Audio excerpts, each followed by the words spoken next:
The shout was a combination of frustration and surprise. It wasn't followed by an explosion, though, or a cry of pain, so it clearly wasn't an emergency. Taggart put his tools down, took off the protective lenses he wore, and ambled across the hall with his bow-legged stride. The night was dragging on, and the other workshops had all emptied out for the evening. It seemed that only he and his neighbor were burning the moonlight oil, as the saying went. The dwarf rapped his heavy knuckles on the doorframe of the workshop and peered in. "Everything all right, Ella?" he asked. "I've still got all my fingers and toes, if that's what you're asking," Ella replied. The dark-haired halfling was sitting on the workbench, her head in her hands and her feet dangling.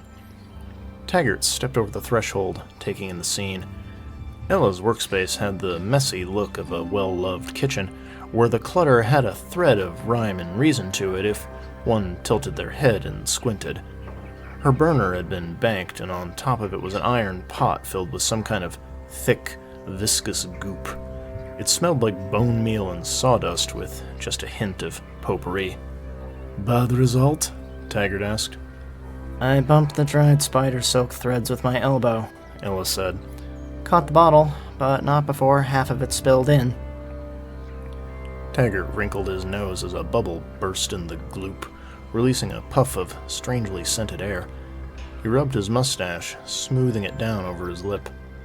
Ella blew out a long breath, moving her hands to the sides of her head and rubbing at her temples. "There's something somebody once told me that might be good to keep in mind, Ella," Taggart said. "What's that?" the halfling asked, her eyes closed as she tried to stave off a headache. "Profanity, Heralds, discovery," Taggart said, chuckling. Ella looked up at him, her expression less than pleased. "Chalk it out for me. I'm not in the mood for riddles." Taggart glanced at the experiment again. He pursed his lips, drawing his thumb over his mustache one more time. When he was sure Ella was listening, not just humoring him, he smiled at her. "Just because something you made doesn't do what you want, doesn't make it useless. So think about that before you toss it in the midden heap and start over." Taggart yawned, covering his mouth with his fist. "I was at a good breaking point anyway. You want to split a pot of dark?" "Pretty sure I'm gonna need it," Ella said. Taggart nodded, clumping back the way he'd come.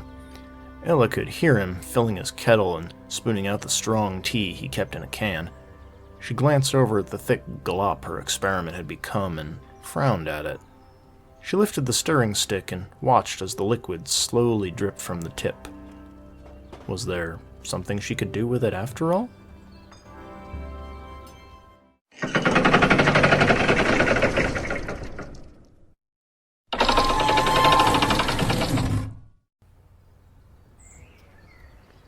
Ella was working late in her lab when she heard a familiar sound from down the hall.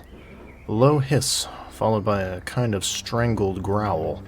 She cocked her head, waiting to make sure there wasn't an explosion, and then climbed her step stool to get down her can of tea. She put the kettle on over her corner burner and waited for it to heat. She took it off just as the pacing started, pouring 2 cups and adding the diffusers, along with cream and a little bit of thistle dust for sweetener.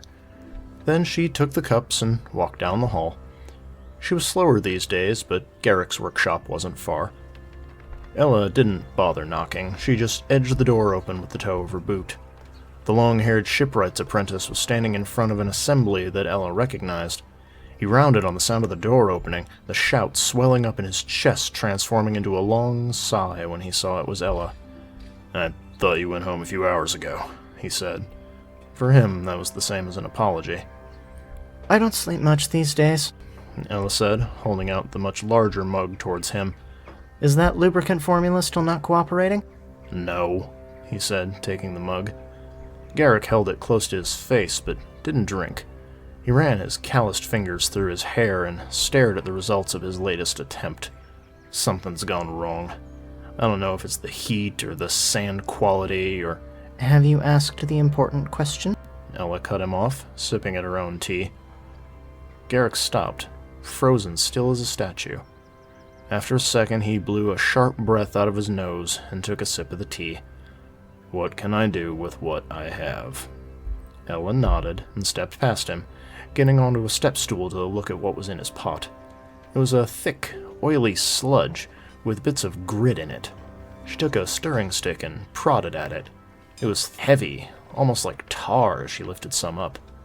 Is it tacky when it dries? She asked. No, he said, then he took another sip of his tea, his eyebrows meeting. And the grit? Ella asked. Does it make for a solid grip? Fairly, Garrick said, a frown on his mouth as well as his brow now. Ella waited. For all the sparks she could see going off in his brain, nothing seemed to be catching just yet. You spent 2 years tooling a shipyard, Garrick, Ella said, sipping her tea. What would you do with it? He opened his mouth, but whatever words he'd been about to speak in haste were belayed as his brain finally caught a grip. He glanced over at the resin and his eyes narrowed at it. Finally he said, "If it seals better than tar, it would be a godsend for a deck in a squall." Start with a gangway, Ella said, climbing back down and smiling at him. then work your way up from there.